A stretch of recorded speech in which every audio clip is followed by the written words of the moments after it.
போடுங்க. இது இதாக போடுங்க. இது வந்து இன்றைக்கி கோகனட் பர்ஃபி இன்றைக்கி வியாழக்கிழமை சாய்பாபாவுக்கு நைவேத்தியம் பண்ணுறதுக்காக பண்ண போகிறேன்.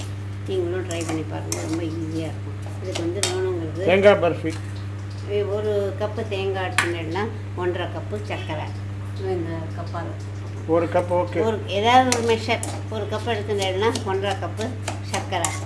அப்புறம் அதில் வந்து சர்க்கரையை முதல்ல அடுப்பில் போட்டு கொஞ்சோண்டு ஒரு ஸ்பூன் பாலோ தண்ணியோ, பால் விட்டுண்டா கொஞ்சம் பால் விட்டு ஒரு ஸ்பூன் விட்டால் போதும். அப்புறம் இதை வந்து கொஞ்சம் கரையட்டும் சர்க்கரை. இதுக்கு வந்து வேறு ஒன்றுமே வேண்டாம். ஒரு கப்பு சர்க்கரை, 1.5 கப்பு சர்க்கரை, 1 கப்பு தேங்காய், துளி ஏலக்காய் பொடி, கொஞ்சம் நெய். ஃபஸ்ட்டு சர்க்கரையை போட்டு ஒரு கொஞ்சோண்டு பால், ஒரு ஸ்பூன் ஜஸ்ட்டு மிக்ஸ் ஆகிறதுக்காக. வெறும் சர்க்கரையை போட்டு பண்ணேன்னா கேரமல் ப்ரௌன் ஆகிடும். அதனால் தண்ணியோ கொஞ்சோண்டு பாலோ ஊற்றணும். இதை வச்சு கொஞ்சம் சர்க்கரை கல்லுகள்லாம் இருக்கும் இல்லையா, அது கரையிறதுக்காக கொஞ்சம் கரையட்டும்.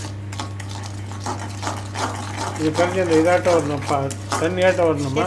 இந்த சர்க்கரையெல்லாம் கரையணும். சர்க்கரையாக இருக்கு இல்லையா, கொஞ்சம் கரைஞ்சால் நல்லா இருக்கும். கொஞ்சம் பால் விட்டுருக்கேன், அவ்வளோதான். அப்படியே ஒரு ஸ்பூன் விட்டேன். நீங்கள் பால் இல்லை அப்படின்னா தண்ணி கூட, பால் எப்படியும் ஆற்றுல இருக்கும்.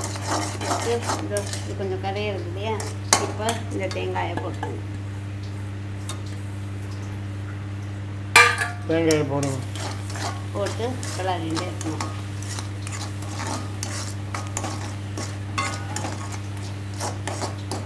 அப்புறம் அதில் திரும்ப ஏலக்காய் போடணும்.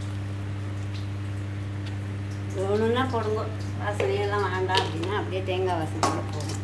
அப்புறம் இது நல்லா கிளறணும். நெய் ஒன்று விடணும். இது கொஞ்சம் கெட்டி ஆகட்டும்.